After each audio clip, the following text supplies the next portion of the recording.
the more that these pieces fall in line, the better of a storyline that you can have in an MMO. That's why we get so excited about it, is because like it's all there. Like this is like you can't have a better canvas. All right. So now you just got to finish the painting and give it to us. All right. So Like we'll say it again. If this MMO doesn't work, then the only person to blame is Riot. Because they have 100%. all the tools, all the money, and all the time. So if they fuck this up, the world, there will literally be a rune war. If they fuck this up, we will have a real rune war in America. Yep. And we're going to be on the front lines. All right. Like that's.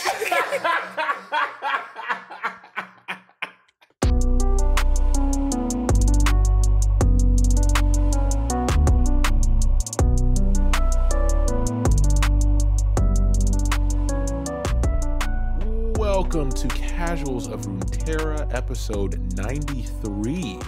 I'm your host, Ryan, here with your other host, Hedge. And we are so happy to bring to you our very first not safe for work episode. Okay. I think the majority of our content is marked as explicit. I'm not sure. It's very inconsistent. I am talking about who we're talking about today. I'm not gonna be okay. Oh no, are we gonna get canceled? This is gonna suck. Yes, I refuse to lie about who I am now. Well, at least let's just get into the housekeeping before the sickness kicks in. So you can listen to us everywhere. You can send emails at podcastcore@gmail.com. Visit us at podcastcore.com for all of our info, and then follow us on all the platforms or any platform. We appreciate it. Leave a like, follow, short review, comment, all that good stuff. But the easiest way and how we've gotten this far is just word of mouth. So tell a friend to learn how to manipulate others for their own gain by listening to the Casuals of Runeterra podcast. That's not a good start considering what you started with, but I didn't expect you to start off with that. So we're just digging a hole here, bro. What were you expecting me to do? Like, all right, just for the listeners, we're talking about Evelynn today, and yes, I have a problem. All right, there, done. We got it. Yeah. Title for this episode: Starving for Affection. Oh yes. Oh no. I'm already sick to my stomach. All right, so we're gonna start with the spell as we always do. And this one's just an easy one. If you play the game, like League of Legends, if you play Legends of Runeterra, if you play anything, Allure. Which is, it's funny. You know, I won't talk about that. Anyways, Allure had just fucked the vibes of this whole podcast. I did it. I win the podcast. So Allure is one of her known moves. You know, you throw it out there and it brings the enemy towards you for a short amount of time. In Legends of Runeterra, though, it's a 2-cost focus spell. It's Demacian. And it has summon a random husk and grant it +1/+0. So what is a husk? A husk is it's a non-collectible card, so you can't put it in your deck when you deck build.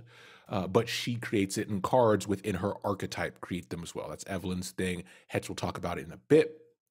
But a husk is a card that's created with a keyword associated with it. And it's an O1. And then when you summon another unit, it will eat or consume the husk to gain its stuff, right? And there's a bunch of different type of husk because lore-wise, it's associated with a different type of demons that are associated with Evelynn that we'll talk about in a bit. Yeah, we'll talk about it. As far as like the card itself, there's really nothing too much to really talk about the card. It is nice to have as far as for the Evelynn archetype and the gameplay. And of course, for us, we like the flavor, but the flavor on this is very simple. And it is just a direct quote from Evelynn, and it is closer, love. And, oh yeah, Oh yeah, That's all it took for him. Just talk to me, Evelynn. He's already, he came. It's done.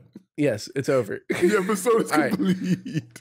Okay, you got it from here, right? I'm out. Our Evelynn episode is going to be a whole edging thing for Hedge. So as a listener, I need you to consent before listening to this because it's disgusting. Oh shit! I wasn't ready for you to keep going on. No, I'm losing the podcast now. So this takes us to our unit by the name of Steam. And no, not the service that we all love so much and spend so much money on. This isn't Gaben's product.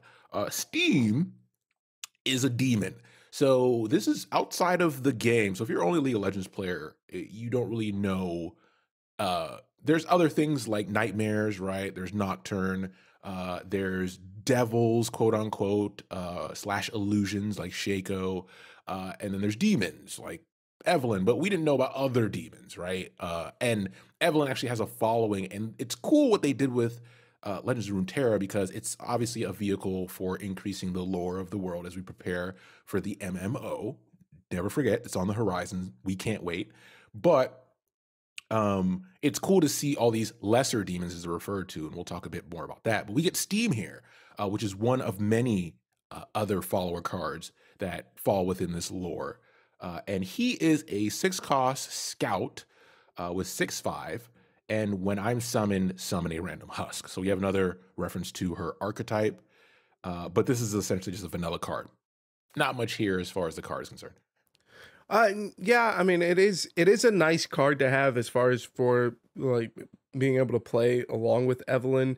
I say it's a nice card to play along with Evelynn. It's better to play this alongside Kaisa. Because of the scout keyword, it's like a one that's kind of hard to get off of the husks and with Shurima. But even then, you really only want it to be like a one of. But the card, yeah, basically vanilla. But the cool part is the flavor text because, like you said, it's not directly from League of Legends, and this one has a ton going on here.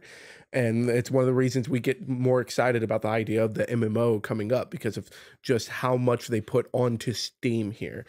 So I'll just go ahead and read it directly. Evelynn's first encounter with Steam was a violent, thrilling affair. Evelynn remembered how he smiled with unbridled pleasure as she flayed him, and how he returned the suffering just as eagerly when it was his turn. After finally overpowering Steam, Evelynn chose then not to destroy the lesser demon, but to bind him to her forever. Perhaps, she thought, they could share their mutual love for butchery with the world. And I mean, that gives us a lot right there. Like there's, it's the idea that there's more demons.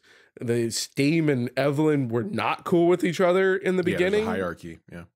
And they're technically still not even that cool with each other. It's just that Evelynn chose to spare him off of like the exchange of servitude. So it's like, okay, so how many are there demons above Evelynn? Yeah. Or is Evelynn like the tip top? We don't know that kind of stuff. And like that's what makes us more excited about seeing more of these demons and hopefully getting more of the story later on in the MMO, because there's that just this one card opens a lot of questions up.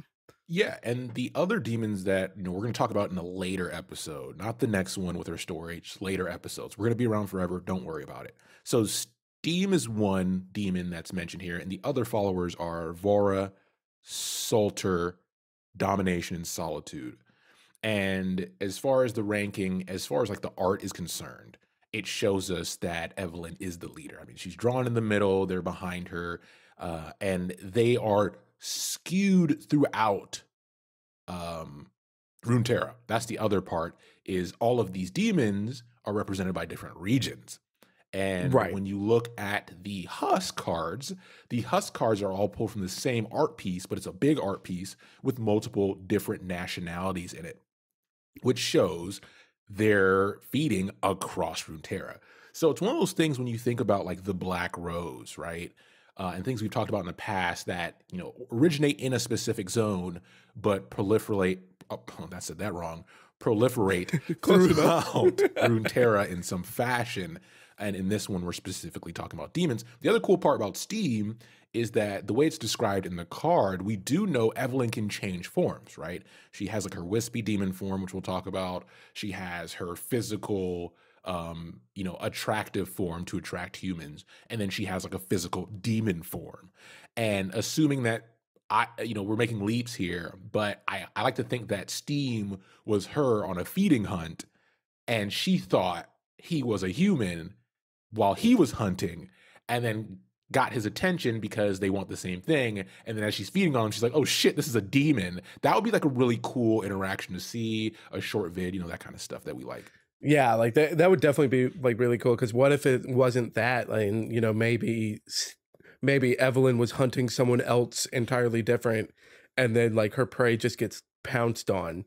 Yeah. And it's like, and so then, she's just kind of tapping Steam on the shoulder, like, hey, dude, what the fuck? Yeah. Like, that's mine. That's mine. And then they just fight it out. Like, and is there a cheat code for feeding, or a feedback loop where you could a demon could feed on another demon and they can feed each other? Like, okay, I'm sorry. I had to.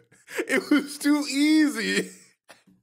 I wish the viewers could see my face right now, because I feel like I am presenting the face of the audience for everyone. How dare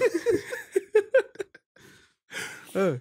But yeah, let's hop into Evelynn's story real quick, because like with you talking about like the different forms of Evelynn, I do want to talk about the card, because I think the art of the card does a better job of portraying her different forms than the League of Legends game.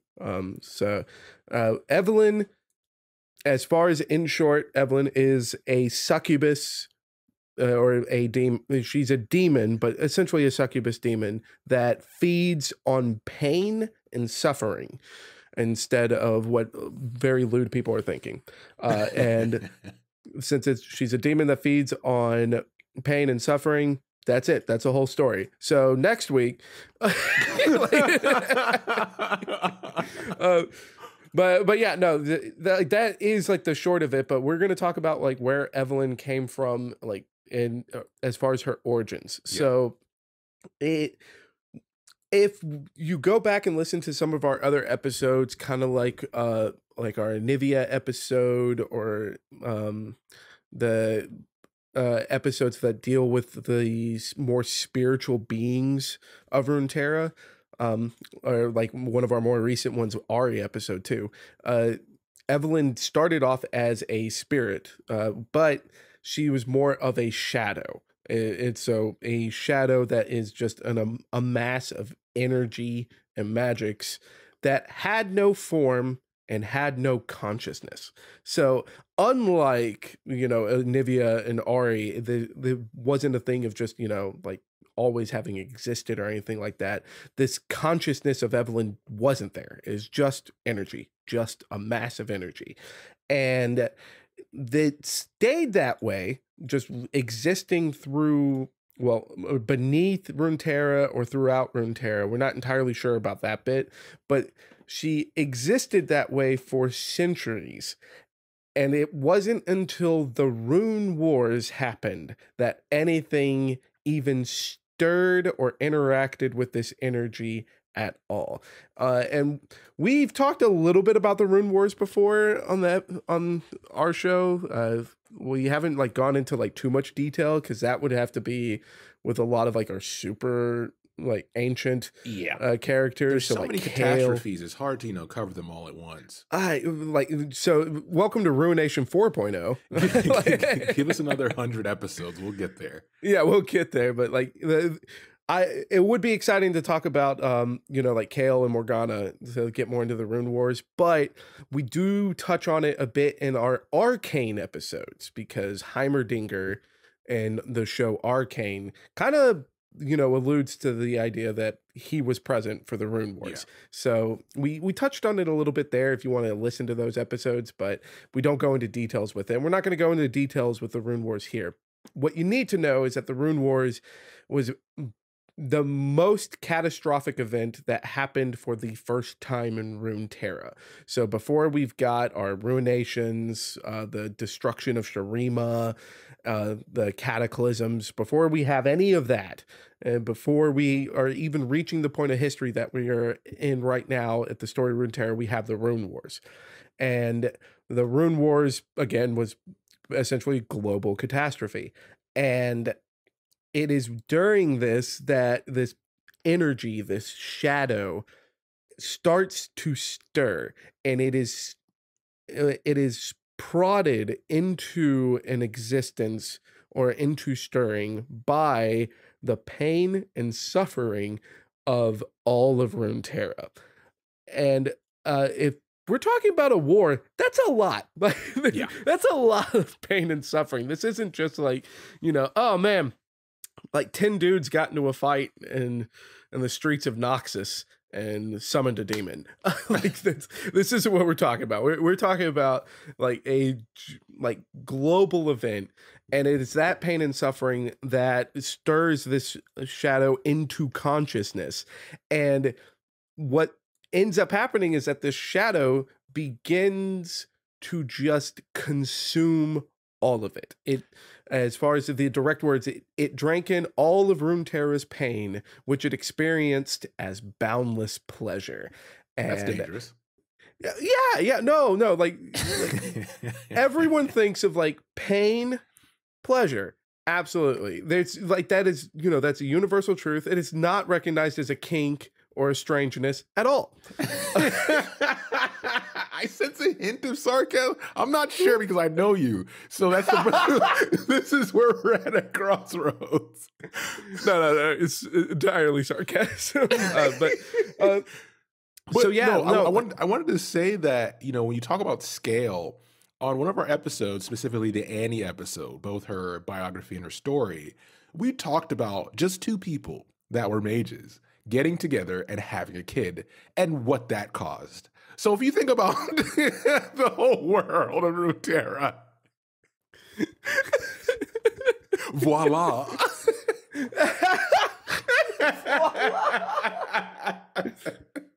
Prepare for Ryan's greatest trick, world destruction.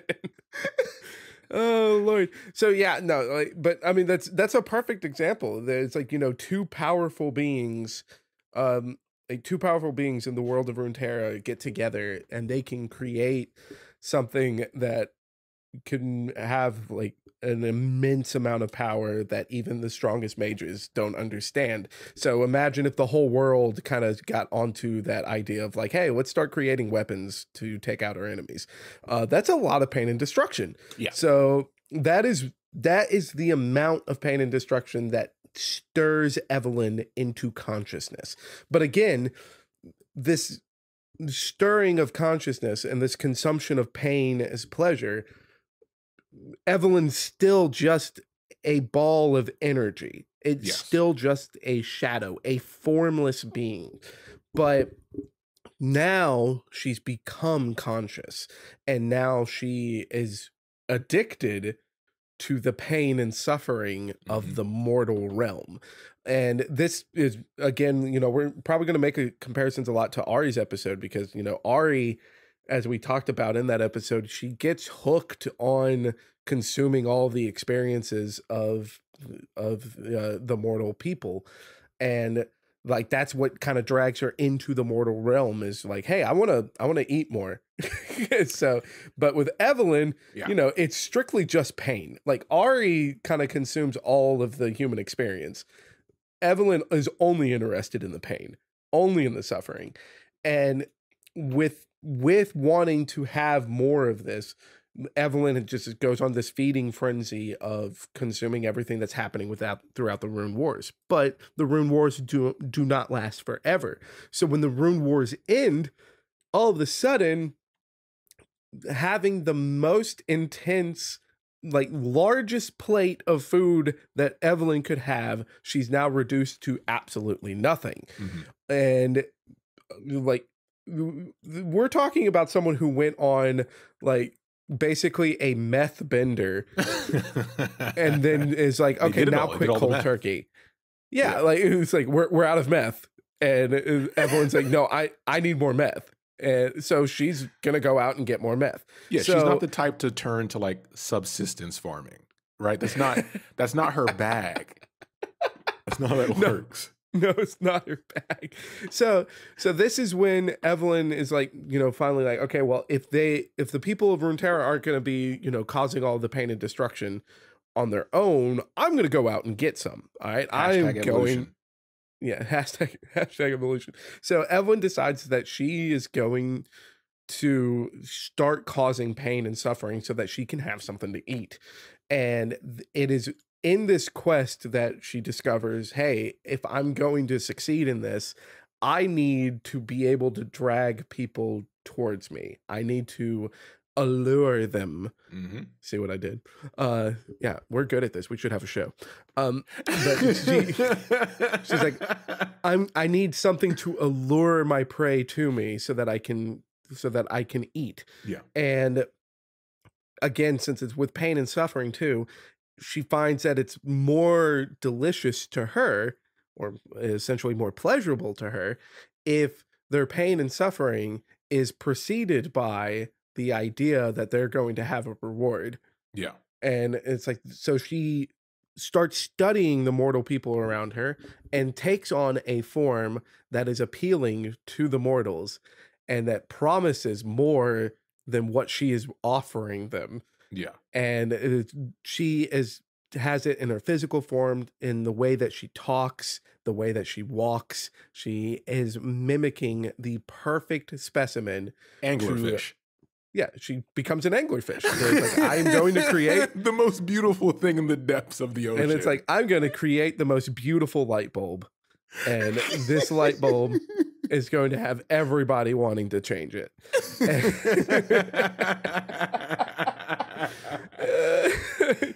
Oh, Lord. So, but this is a point that it's like, in a matter of weeks, she perfects her hunting techniques, she perfects her physical form, and she sets out to feed upon the people of Runeterra. And again, it is for the idea of like, bringing them to a super high before bringing them to their lowest low. Yep. And even though she has perfected her art, she still is only taking out one person at a time. Yeah. That is not the same as World War II. All right, like she needs a lot of people to die. Yeah. She needs a lot of people to be in pain and a lot of people to be in suffering. So now, with her perfected technique, she is essentially just surviving, and she's holding out so that until she can find a way to push Runeterra back into a global scale war once again, so that she can have that high. Which, again, like a meth addict, she's off chasing the dragon. She's looking for that first high all over again. And this opens the door. When we talk about our personal speculations for what will come in the MMO, this is what gives you space to have a crossover of Evelynn and the Black Rose, or Evelynn and Darkins. And like, you can have all these different routes for motives of lining. Even though hers is more pure and animalistic, where others are more control-based, it doesn't matter. You can then cross those over and have some interesting stories come out of that. Absolutely. And like, especially since now, at the point of recording, like, we recently had we've had Darkin added into the game of Runeterra. So like this is the time to really start putting the pieces together of like the Darkin and the other demons. And like, the more that these pieces fall in line, the better of a storyline that you can have in an MMO. That's why we get so excited about it, is because like it's all there. Like, this is like, you can't have a better canvas. All right. So now you just got to finish the painting and give it to us. All right. So like, we'll say it again. If this MMO doesn't work, then the only person to blame is Riot. Because they have 100%. all the tools, all the money, and all the time. So if they fuck this up, the world, there will literally be a rune war. If they fuck this up, we will have a real rune war in America. Yep. And we're going to be on the front lines, all right? Like this.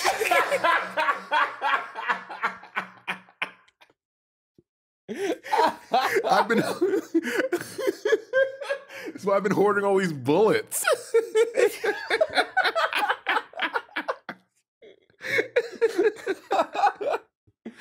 Oh Lord. man. Yeah. Okay. Let's get to the card before the FBI decides to investigate Ryan. Fucking nerds, man. All right. So Evelynn is a super interesting card as far as like the way that she's set up compared to the other champions, which is very refreshing because she's finally not a 2-drop 3/2 with quick attack. So, but out of all the champions, other than Braum, Evelynn is right there at the top for the dumpy seal of approval from the casuals of Runeterra. Yeah. And oh yeah, girl. So Evelynn is a 4-mana 0/5, right? But no keywords. 4-mana 0/5. And she is she was actually one of the very first Runeterra region cards added to the game. So if you're playing Evelynn, then she's one of the first with the Origin. So the Origin of Agony's Embrace, which allows her to play cards with husks from any region. All right. Yeah. And which is important because first, her summon ability is when I'm summoned, summon a random husk, which is a 0/1 with a random keyword on it. And when the husk dies, or when you play a card from hand, it will consume the husk to get its stats and keywords. Mm-hmm. So her level up is when you or an ally kill an allied husk, give me its positive keywords this round, and I level up. So it is not hard to level up Evelynn at all, especially since she can grab from any region cards that allow her to level up, and she creates the means for her to level herself up as well off of her card. So you're gonna see Evelynn level up, but her level up in the beginning is a lot like Nars. So let's look at the flip side. Evelynn on the flip is a 4-mana 5/5 instead of a 0/5. And still has when you or an ally kill an allied husk, give me its positive keywords this round. And then at the round end, summon a random husk. If fewer than 6 allies have died this game, transform me back into Evelynn. And so she will flip over to the non-leveled up side, kind of like Gnar does. So, very similar to a transform effect. But hers has the prerequisite of if 6 allies have died this game, she's not going to flip back. She's going to stay as at 5/5 and continually keep making husks. So when she gets to that point, like the Evelynn card can be really dangerous. Like she can basically get to a point where she is ending games on her own. But super cool card. I've had a lot of fun playing around with Evelynn decks, but she is a very aggressive styled card. Like you're going to be playing, if you're playing this card, you are looking to try to end the game by like turn 7. So yeah, like and again, with the way that she levels up, there's not really a room for creativity. Like you know what you need to do. You got to do it. So don't try to get cute. You're not splashing Evelynn. No, you don't splash Evelynn. All right, like no, like the last time I was climbing, I was actually climbing with a Lucian Evelynn deck, and it was like by turn 5, I would have like a flipped Lucian off of husks alone.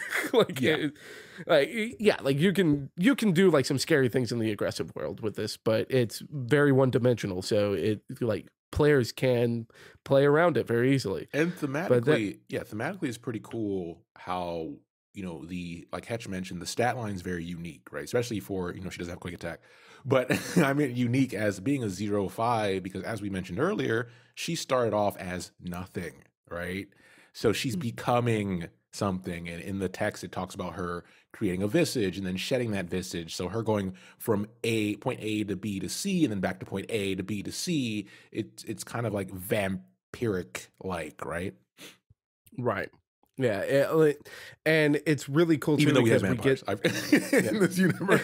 I don't want to confuse anybody. I'm sorry. Yeah, Vladimir's just off to the side doing the meme from that guy like at the cricket game, just looking disappointed. Just looking at you right now, like how could you? But it's also really cool too, because we just talked about how Evelynn took time to like perfect herself. And she does that in the card game too, of just like, yeah, no, it takes a little bit of time before she stays flipped, right? Mm-hmm. Like, so they did a really good job with this card. And again, the flavor text is what makes us so excited. So the front side of this card is a really cool art piece of like Evelynn seducing a Lunari priestess. And then the flavor text is, the priestess's pupils were blown wide and her hand trembled with nervous excitement. She was ready. This was a single moment Evelynn craved more than any other. She grinned and slowly shed her visage. Then, as always, the screaming began. Yeah, okay. Am I the only one that's excited by this? Show of hands. Who else is excited by this? No, it's a cool concept because it's giving another example of her trek across Runeterra, right? There's no place she won't go to hunt. We'll talk more about that in the follow-up episode with her story.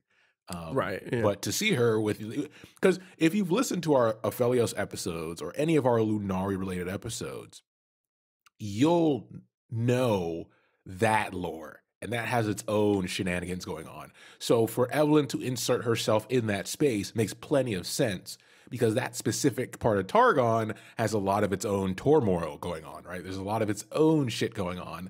And she's like, well, I can get a snack while I'm over here. Might as well while I'm passing through. Yeah, and it's and that's an interesting idea to have too, because since Evelynn is a being that's been around for so long, she probably is going around to like, oh, what's this? There's this guy out in the Blessed Isles kind of messing everything up over there. Let me swing by. Let me swing by that.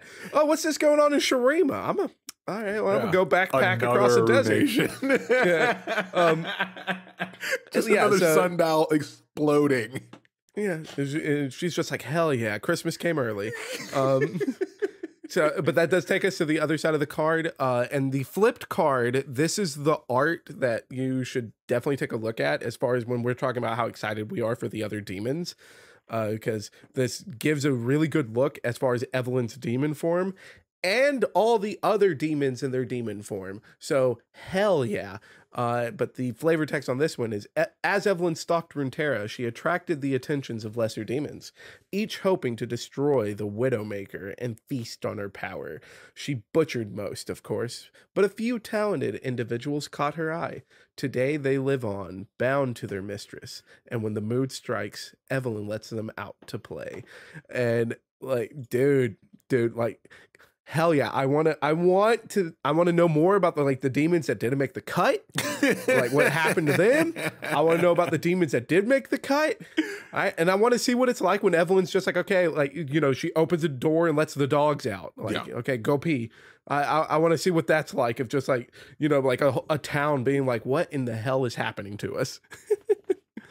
And with that, that brings us to the end. We're going to go more into Evelynn in her story episode, because it's essentially an expansion because her bio is pretty much, it's more conceptual. There's not much going on in it. There's not an actual story happening. It's just, how was she created, right? And how does she sustain herself? It's more of a encyclopedia rendition of Evelynn's existence, where her story will go deeper into her. It's much less of like a true biography, like like Ari or Annie, and more like, what is Evelynn? Like, forget about who is Evelynn. What is Evelynn? And we got to discuss it, but we're definitely looking forward to figuring out more about who Evelynn is, and we'll be diving into that in the future. So definitely stay tuned for it. And with that, thanks for listening, and we'll be back soon with the next episode. Take care, everybody.